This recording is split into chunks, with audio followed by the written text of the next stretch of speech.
মশরা পাইরে আমরা এখন ভর্তা বানাইয়ে খাবো। অবশেষে পেরেই ফেললাম, এটা কিন্তু মশরা।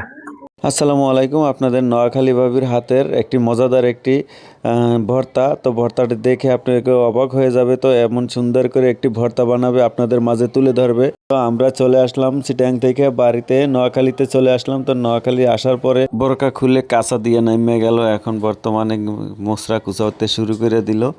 তো আইয়া লোভ সামলাইতে পারে না, এত খাওয়াইয়া কখনো কখনো আপনাদের ভাবির আবদার আমার কিন্তু মানতে হয়, কি করব আর। কিন্তু মানার শেষে দেখা যাইতেছে যে এরকম সুন্দর একটি আইটেম করে, তখন না ভালো লাগে, কিন্তু প্রথম তার কথা শুনলে আমার গার ভিতর জ্বালা ধরে যায়। প্রথম আর ভালো লাগে না, তারপরে কিন্তু যখন সামনে আইনা রেডি করে দেয় তখন কিন্তু একটু একটু ভালো লাগে। তখন মনে হয় কি যে সামনে দাঁড়াইয়া একটু আই লাভ ইউ কই। আবার পরবর্তী ভিডিওতে দেখা হবে। আল্লাহ হাফেজ।